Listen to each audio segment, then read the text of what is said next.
नमस्कार दोस्तों। प्रतिज्ञा भाग 16 में आपका स्वागत है। तो शुरू करते हैं भाग 16। अगली शाम मंसूर खबर लेकर आया। किशन, गुरपाल और सत्या अंदर बैठे उसका इंतजार कर रहे थे। उसने चारों ओर नजर दौड़ाई और धीरे से आकर बैठ गया। सब ठीक रहा ना? किशन ने धीमी आवाज में पूछा। मंसूर ने सिर हिलाया। हाँ, बहुत सावधानी से पता लगाया है मैंने। किसी को शक नहीं हुआ। बताओ, किशन थोड़ा आगे झुकते हुए बोला। मंसूर ने धीमे स्वर में कहा, वजाहत कल रात लगभग 8 बजे हवेली पहुंचेगा। उसके साथ उसके 8 खास आदमी होंगे, सब हथियारबंद। किशन कुछ क्षण चुप रहा। और जब्बार? वो भी होगा, अपनी पूरी टोली के साथ। मंसूर बोला, गिरधारी के निजी आदमी अलग। कुल मिलाकर 20-25 हथियारबंद लोग होंगे वहां। कुछ पल सन्नाटा छाया रहा। फिर मंसूर बोला, किशन, मुझे भी साथ ले चलो। किशन ने उसकी ओर देखा पर कुछ नहीं कहा। मंसूर ने आगे कहा, तुम लोग सिर्फ 2 हो, तुम और गुरपाल। सत्या अभी सीख रहा है, ऐसे में तुम्हें और लोगों की जरूरत पड़ेगी। किशन हल्का मुस्कुराया। ये बात पहले भी हो चुकी है मंसूर। तुम हमला करने वालों में शामिल नहीं होगे। क्यों? मंसूर की आवाज में बेचैनी थी। क्या मैं तुम लोगों के लिए भरोसे लायक नहीं? भरोसे की बात नहीं है, किशन शांत स्वर में बोला। तुम्हारी अपनी जगह और जिम्मेदारी है। अगर तुम पर शक हुआ तो दुश्मन तक पहुंचने का हमारा एक रास्ता बंद हो जाएगा। मंसूर ने गहरी सांस ली। कम से कम अर्जुन को तो साथ ले लो। किशन का चेहरा थोड़ा गंभीर हो गया। पता नहीं वो कहाँ है, कई दिनों से दिखाई नहीं दिया। मैंने भी उसे न दुकान पर देखा न खेतों में। मंसूर बोला, मैं कोशिश करूंगा उससे संपर्क करने की, किशन ने कहा। कुछ देर और बातचीत हुई, फिर मंसूर उठ खड़ा हुआ। सावधान रहना, उसने जाते जाते कहा। तुम भी, किशन ने उत्तर दिया। मंसूर अंधेरे में गुम हो गया। उसके जाने के बाद चौथू, जो अब तक चुप बैठा था, धीरे से बोला, मामला आसान नहीं लग रहा। किशन ने सामने देखते हुए कहा, हमले से पहले गिरधारी की हवेली की टोह लेना जरूरी है।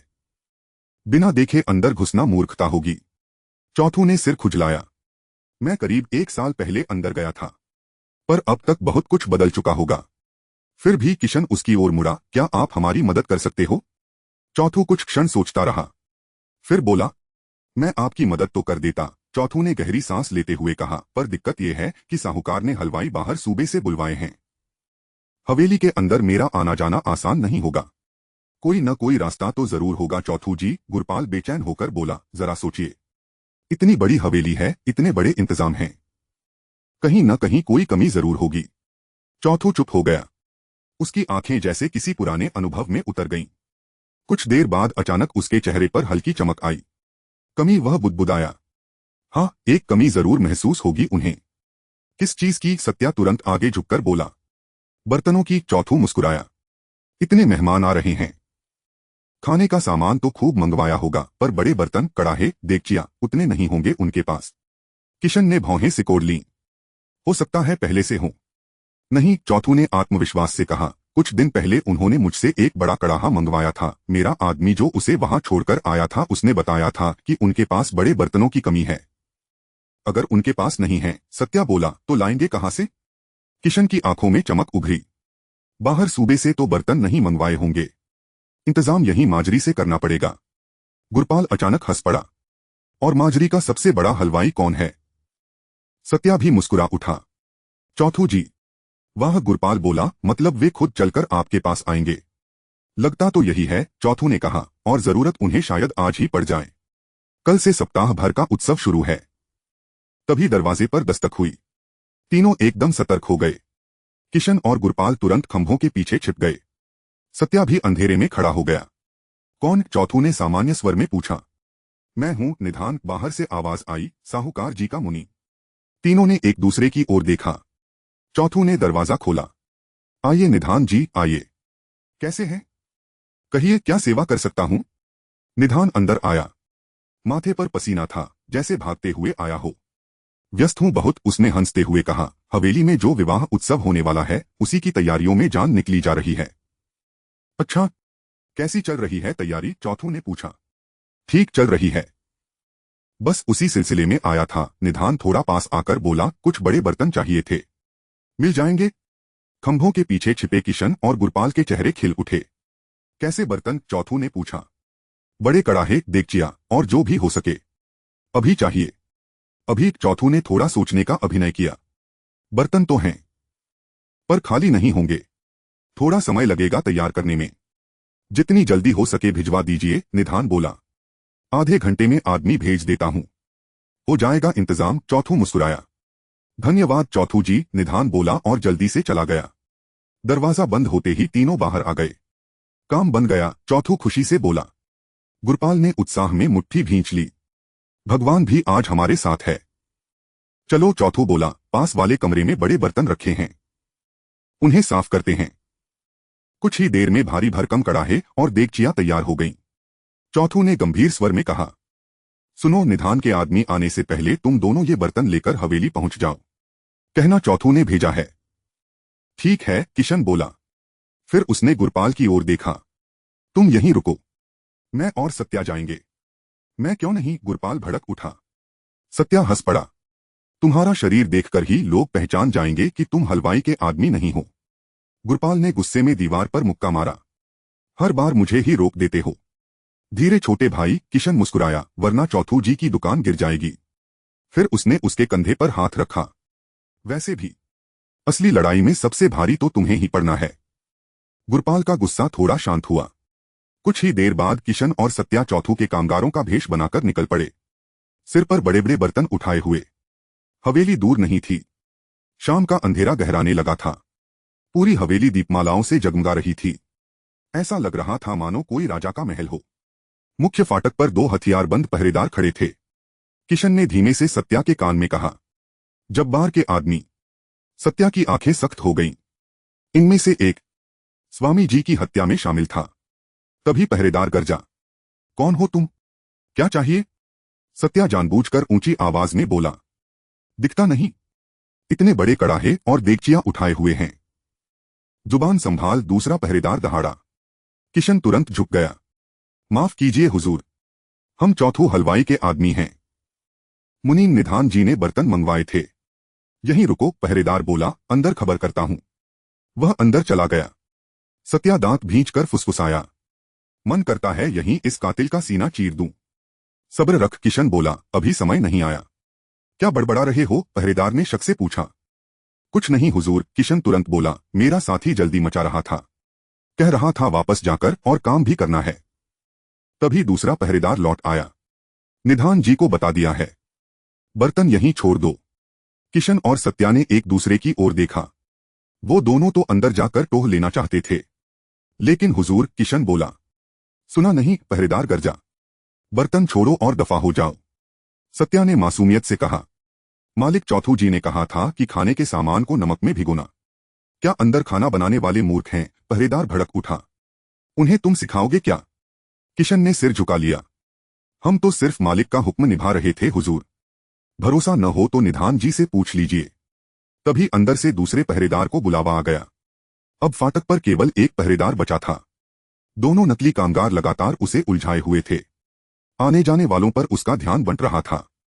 आखिरकार वह झल्लाकर बोला, ठीक है, अंदर जाकर खुद रखाओ, लेकिन जल्दी लौटना। मेरी नजर तुम पर रहेगी। किशन और सत्या ने राहत की सांस ली। अंदर झांकने की कोशिश मत करना, पहरेदार ने चेतावनी दी, और कोई कीमती चीज उठाने की सोचना भी मत। सत्या ने तुरंत हाथ जोड़ दिए। अरे हुजूर, ऐसी बात सोच भी कैसे सकते हैं हम?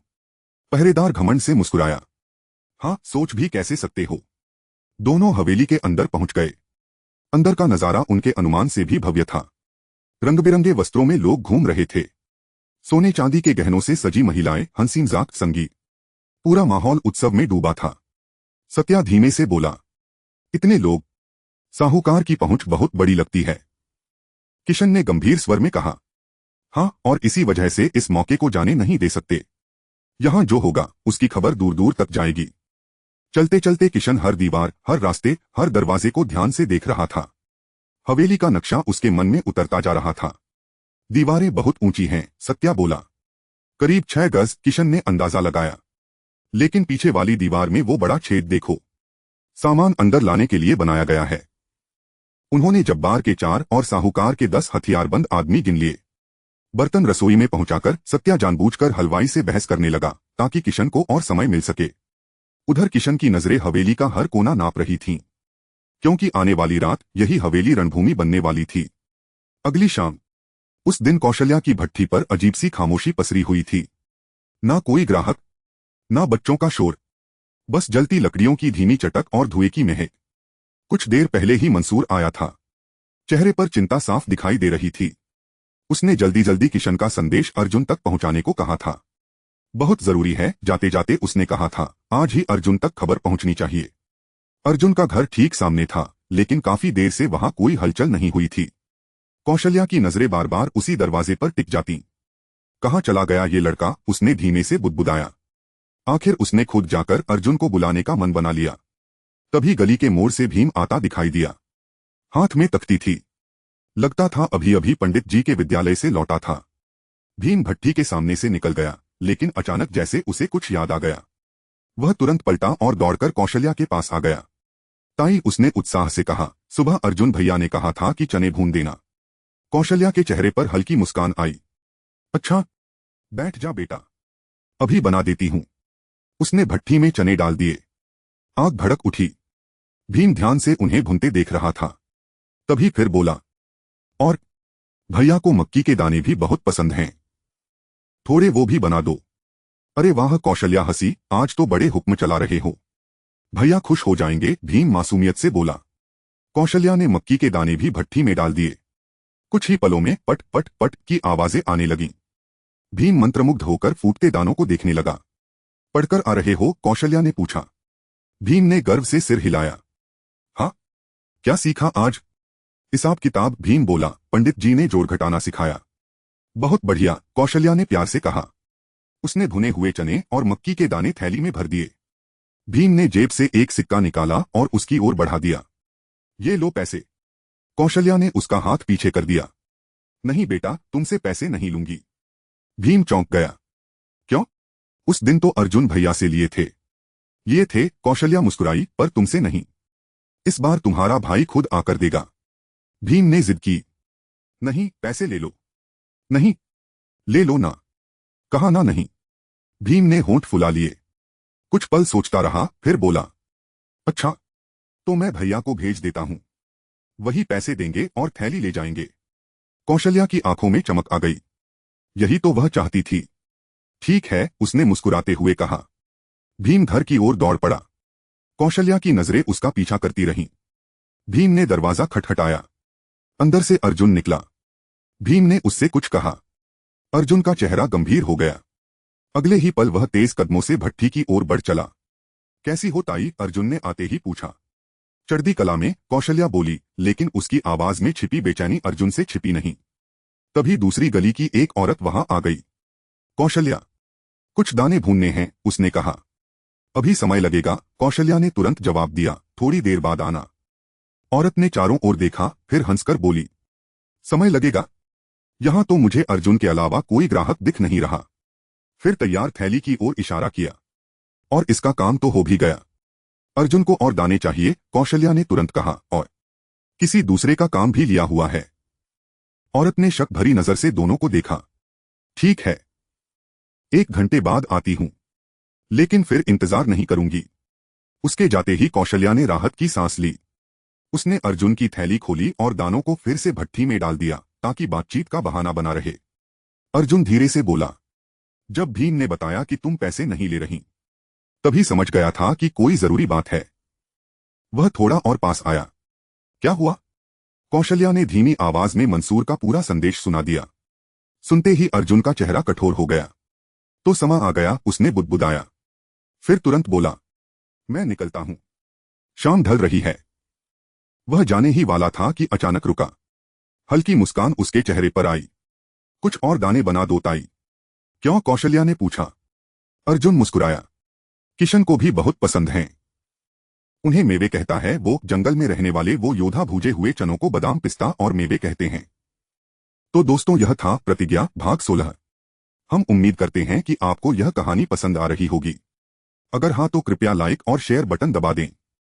चैनल को सब्सक्राइब कर दें, बेल आइकन दबा दें ताकि इस कहानी के नए भाग तथा दूसरी कहानियां आप तक जल्द पहुंच जाएं। तो मिलेंगे भाग 17 में। तब तक के लिए धन्यवाद और अपना ध्यान रखें।